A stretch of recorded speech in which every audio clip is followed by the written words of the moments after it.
to me, the biggest evil is what's happening right now, because what happened on 9/11 is a phony, and we've never learned the truth about 9/11. That's the question I wanted to follow up on.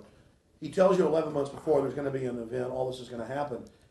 What did you think on the morning of 9/11? Where were you, and did you think about Nick Rockefeller and what he had told you when you saw those towers fall? No, I was actually in Tahiti when 9/11 happened, and I got a call from my son.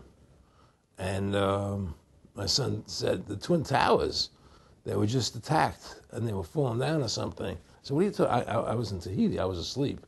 And he says, yeah, they were hit by a plane, da, da, da, da. And so where I lived, where I was in Tahiti, there was no television. So I had to run the other side of the island to a hotel where they had, and it was all on television, and that's when I first saw the stuff on TV about it. And I didn't immediately equate it to Nick, but when I realized that we're going to go into Afghanistan, Iraq, and as that developed, I realized what it was. How could there be a war on terror and actually say that we're having a war against terrorism and leave the borders wide open? If you were the President of the United States, or I were the President of the United States, and 9/11 really happened the way they want us to believe it happened, the first thing you would do is shut down the borders so people couldn't get in the country to harm you.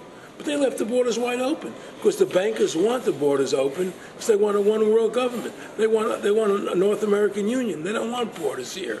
The 9/11 was only a manifestation.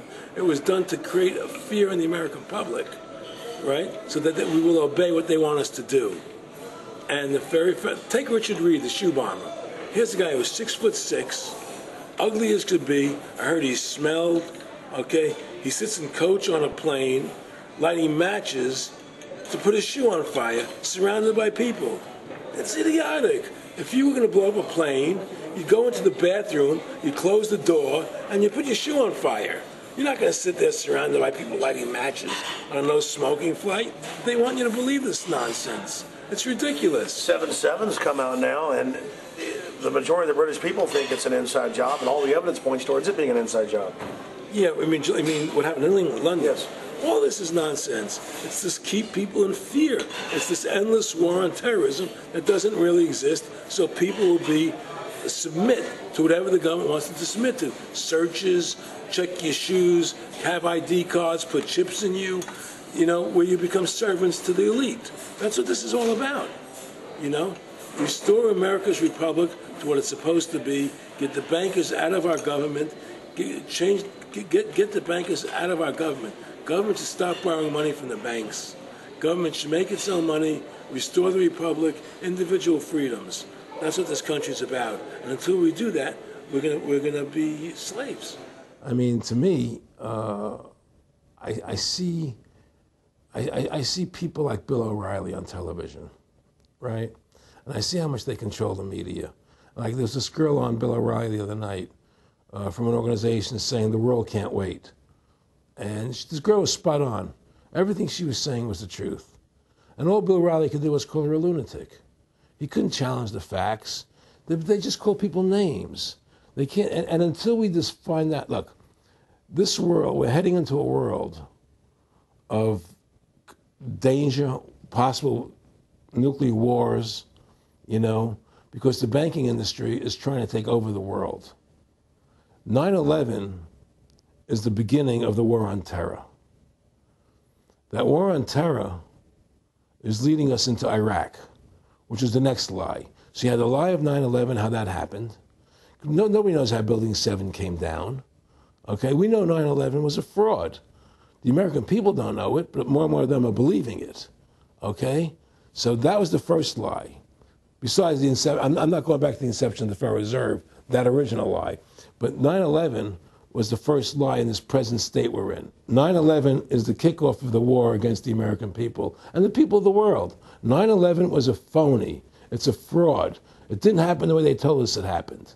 Now, because of 9/11, we then had the authority to go into Afghanistan and Iraq. Iraq didn't have weapons of mass destruction. Okay? So that was the next lie. Now they're talking about going into Iran.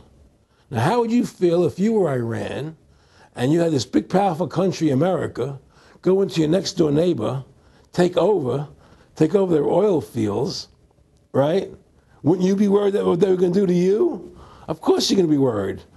But the people of America don't think about it from Iran's point of view. They think about it from our point of view. So now we're going to send more troops into Iraq and keep building up because they want Iraq and the Middle East to become part of the New World Order.